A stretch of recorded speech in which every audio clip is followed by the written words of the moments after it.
नमस्कार मित्रों, मैं ममता वाजपेयी भोपाल से।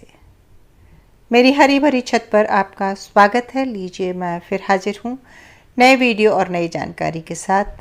आप देख रहे हैं इंडियन टेरेस गार्डनिंग आर्ट। तो चलिए छत पर एक चक्कर लगा लेते हैं, यानी कि गार्डन का ओवरव्यू ले लेते हैं। सबसे पहले तो ये भी बताऊं कि कुछ लोगों को मेरा वीडियो अगर इंग्लिश में सुनाई देता है तो ये YouTube का अपना ही एक फीचर है जो वो ख़ुद ही इसको ट्रांसलेट कर देता है। तो इसको हिंदी में करने के लिए आप सेटिंग में जाके उसको हिंदी सेट खुद कर लेंगे तो आपको मेरी ओरिजिनल आवाज़ में ये वीडियो मिल जाएगा। तो अभी बरसात चल रही है, मैंने कुछ चीज़ें लगा दी हैं और ज़्यादा कुछ अभी नहीं लगाया है, इसलिए मैं रेगुलर वीडियो भी नहीं डाल रही हूँ। तो एडेनियम्स में थोड़ी परेशानी चल रही है जो मैंने पहले भी शेयर की और आगे जो भी होगा मैं बताऊंगी। तो करेले के बीज लगा दिए थे जो अब बेल चल पड़ी है और उम्मीद है कि इसमें हमें फ्रूटिंग मिलेगी। और ये है लौकी, ये गोल वाली लौकी है। तो यदि आपने अभी तक नहीं लगाया है तो आप ये कद्दू, लौकी और करेले वगैरह लगा सकते हैं, ये सीजन है। लौकी और ये बेल वर्गीय सब्जियों के लिए थोड़े से बड़े कंटेनर चाहिए होते हैं जो आपको दिख रहे हैं। छोटे कंटेनर में करेला तो उगा सकते हैं, पर लौकी और कद्दू जैसी सब्जियों के लिए बचना चाहिए छोटे कंटेनर लगाने से। किचन का गार्बेज फेंकते हैं तो ये आम की गुठलियाँ फेंकी होंगी, सो आम का पेड़ उगाया है। अब मैं सोच रही हूँ कि इसको पैकेट में कर लूँगी निकाल के, तो फिर मैं खेत पर लगा दूँगी या कहीं भी किसी भी जगह लगा दूँगी। यदि आपके पास भी ऐसे आम की गुठलियाँ रहती हैं तो आप एक पैकेट में डाल दें और वो जब पैकेट में उगाएंगे तो किसी भी सार्वजनिक जगह पर अगर आप लगा देंगे बरसात के चलते तो ये आम के पौधे हो जाएंगे। इन दिनों बरसात में खाद क्या डालें, तो अगर बहुत बरसात हो रही है आपके यहाँ तो आप खाद डालने से बचें, क्योंकि वो पानी के साथ धुल के चली जाती है और बरसात के पानी में अपने आप ही बहुत सारा नाइट्रोजन होता है जो बेलों को ग्रोथ दे देता है। और देखिए, मैं नीचे से पत्ते हटा रही हूँ। जो पत्ते नीचे मिट्टी से टच हो रहे होते हैं ना, रोग वहीं से आना शुरू होता है, तो ये हटा देना चाहिए। तो इस समय बरसात में ज़्यादा कुछ करने को है नहीं। इस समय आप केवल बीज ही डाल सकते हैं अगर आपने अभी तक नहीं डाले हैं तो, और अगर डाल दिए हैं बीज तो फिर आप बेलों को चढ़ा सकते हैं।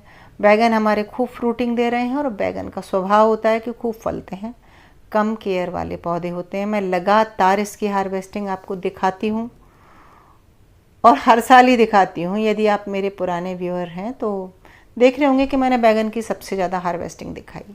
इस समय मिर्ची भी लगा सकते हैं, बैगन भी लगा सकते हैं, लगा तो टमाटर भी सकते हैं। तो कुल मिला के वही सब्जियां जो मैं हर साल हर वीडियो में बताती हूँ। अगर आप बिगिनर हैं तो आपके लिए नया होगा, अगर आप मेरे पुराने सब्सक्राइबर हैं तो आपको पता होगा कि मैं हर साल ये लगाती हूँ। थोड़ी सी सब्जी छत पर ज़रूर लगाएं, इससे क्या होता है कि एक शुद्ध सब्जी आपको ज़रूर मिलती है। अगर घर की लौकी, घर की तोरई, घर का बैगन और हरी मिर्च मिल गया तो हम कुछ सब्जियां तो कम से कम केमिकल फ्री खा सकते हैं। ये सच में पॉसिबल है। आपकी छत जितना वज़न ले सकती हो, आपकी छत पर जितनी जगह हो और आपको काम करने की जितनी क्षमता हो। ये एक पौधा है, जैसे अजवाइन का पौधा कहते हैं, लेकिन ये मसाले वाली अजवाइन नहीं है, ये देसी ऑरिगेनो है और इसमें बड़ा अच्छा फ्लेवर होता है, औषधि होती है। तो इसको हम जुकाम वगैरह में भी यूज़ करते हैं दवाई की तरह, और हमारे यहाँ भजिए पकौड़े में भी बहुत खाते हैं।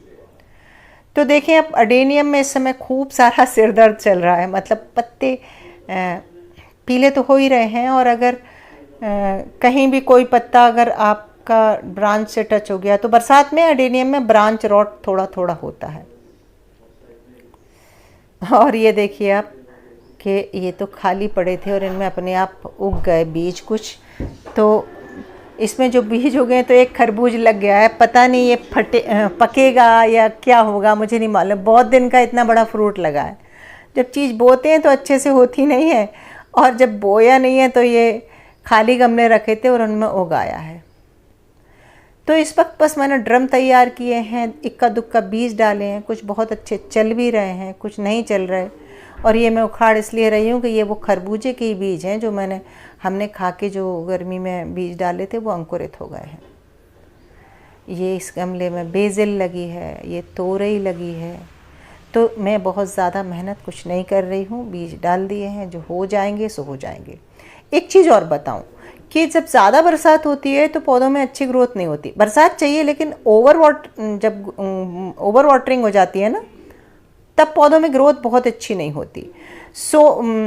इंतज़ार करना चाहिए। अगर आपके पौधे भी गल रहे हैं, पीले पत्ते हो रहे हैं तोरई के, आप परेशान ना हो, ये एक सामान्य प्रक्रिया है। जैसे ही मौसम थोड़ा ठीक होगा ना, अपने आप इनमें ग्रोथ शुरू हो जाएगी। ये एक सेम है जो मैंने डाल दी थी, और ये 18 बाई 18 का ग्रो बैग है। सेम बहुत छोटे उसमें नहीं डालना चाहिए। मिर्च भी खूब अच्छे से फल फूल रही है, देखो। और ये मिर्च मेरी गर्मी की लगी हुई है। एक ड्रम में फूल का पौधा उगाया है तो मैंने उसे रहने दिया। बगीचे में एक आध दो फूल भी होना चाहिए, उससे रौनक भी रहती है और उससे पॉलिनेटर्स भी अट्रैक्ट होके आते हैं। बगीचे का मतलब ही ये होता है कि सब कुछ हो बगीचे में। सो मैं तो हमेशा ही फॉलो करती हूँ, जैसे बायोडाइवर्सिटी कह सकते हैं। इसमें बीज बन जाते हैं और अपने आप झड़ भी जाता है, तो फिर ये अपने आप फूल बनते रहते हैं। और ये है हमारी वो कुंदरू। कुंदरू यानी कि जिसे क्या कहते हैं, हमारे यहाँ तो कुंदरू ही कहते हैं। चल रही है कुंदरू भी। और ये है सफ़ेद करेले। तो मेरे पास बहुत पुराना बीज है, मैं एक बार बेंगलोर से लेकर आई थी, तो चल रहे हैं अभी। ये गर्मी के लगाए बीज हैं वो अब फल रहे हैं, लेकिन ज़्यादातर करेलों में कीड़े लग रहे हैं। आप लोग भी मुझसे यही पूछते हैं, तो ये मेरे साथ भी होता है। इस बीच मैंने कुछ पौधे ये कप्स में लगा के रखे थे, अब इन्हें मैं ट्रांसफ़र कर दूँगी। यही होता है, मैं कप्स में लगा के रख देती हूँ, छोड़ देती हूँ, और फिर जब जहाँ मौका मिलता है, जगह लगती है। 2 पौधे शायद कद्दू के हैं और एक लौकी का है। और बीच बीच में ऐसा डालते रहना चाहिए, क्योंकि मोटेलिटी भी होती है और हमेशा 100% रिज़ल्ट तो होते नहीं हैं। तो मैं तो हमेशा यही करती हूँ, बीच बीच में ज़रूर कुछ ना कुछ डालती रहती हूँ। इससे मेरा देखो ये कितने सारे करेले रखे हैं ना, तो कुछ तो अच्छे हैं, कुछ क्या हुआ मैं तोड़ भी नहीं पाई। मैं बीच में बाहर चली गई थी ना, तो ओवरग्रोन हो गए और पान अब हो गया हरा भरा। पिछले साल का लगाया, थैंक गॉड कि गर्मी में बच गया। मुझे लग रहा था गर्मी में चला नहीं जाए। ग्रीन नेट लगा दी थी मैंने, और फिर अब प्रूनिंग कर दी, कटिंग वटिंग कर दी, तो कटिंग से लग जाता है पान। आप लगाएं तो ठीक मनी प्लांट की तरह एक पौधे से ढेर सारे पौधे हो जाते हैं। और ये अपराजिता, नीली भी है, सफ़ेद भी है। ये देखिए, ये मल्टी पेटल वाली भी है, और मेरे पास अपराजिता सिंगल पेटल वाली भी नीली है, और सफ़ेद भी सिंगल पेटल वाली है। इसके फूल इकट्ठे कर लेना तो इसकी ब्लू टी बनती है, जो हमारे पास तो खूब सारे इकट्ठे हो जाते हैं। ये देखिए कितनी अच्छी लग रही है ना। अपराजिता तो बहुत ही सुंदर पौधा है। ये सफ़ेद है, ज़्यादा केयर नहीं चाहिए, ये बाल्टी में लग जाती है। और ये जो सिंगल पेटल वाली है अपराजिता, जो सिंगल पेटल वाली है ना, ये ज़्यादा खिलती है क्योंकि ये देसी वैरायटी है, और इसमें फलियां भी बहुत लगती हैं। तो खैर हम तो दोनों ही लगा लेते हैं, और आपके यहाँ जो जैसा हो जाए वो लगा लो। और ये रखे हैं ये है चाइनीज़ ऑरेंज, खट्टे नींबू की तरह होते हैं, आप वैसे भी इस्तेमाल कर सकते हैं, मुरब्बा वगैरह बन जाता है। और ये मेरे जकरांदा के प्लांट हैं, यानी कि नीली गुलमोहर, जो मैंने खेत पर काफ़ी भेज दिए, लेकिन फिर भी अभी कुछ बचे हैं जो मैं यहीं आसपास के किसी पार्क वगैरह में लगाऊंगी। पीछे एक तितली आपको दिख रही होगी, देखो। तो बगीचा लगाएंगे तो तितली तो आएगी। भौरे, तितली, चिड़ियाँ, कबूतर, सब पंछी आते हैं। तो यूँ तो बगिया हरी भरी हो रही है, लेकिन अभी हार्वेस्टिंग ज़्यादा कुछ नहीं हो रही, और मैं बहुत मेहनत भी नहीं कर रही। इन दोनों थोड़ी सेहत भी गड़बड़ रही, मेरी यात्राएं भी बहुत हुई, तो मैं ये कह सकती हूँ कि अभी मेरी बगिया में मेरा समर्पण थोड़ा कम है। अब एक बार मैं जुनून से फिर से लगूंगी, तब देखती हूँ। फ़िलहाल तो एक ब्रेक जैसी पोजीशन बनी हुई है। आपको समझ में आ रहा होगा मैं बहुत रेगुलर वीडियो भी नहीं डाल पा रही, कारण कुछ भी विशेष नहीं है, बस छत इतनी गंदी हो रही है कि भी उसको सफाई की ज़रूरत है, तो ढेर सारा काम है जो भी मैं कर नहीं पा रही हूँ, तो फिर दिखा भी नहीं रही हूँ। जैसे जैसे करती जाऊँगी आपको सब कुछ दिखाऊँगी। ये होता है जब आप कोई काम करते हैं, लगातार काम किसी काम को करते हैं, तो थोड़ा तो ब्रेक आता है। एक टाइम आप ऊबने लगते हैं कि थोड़ा चेंज चाहिए।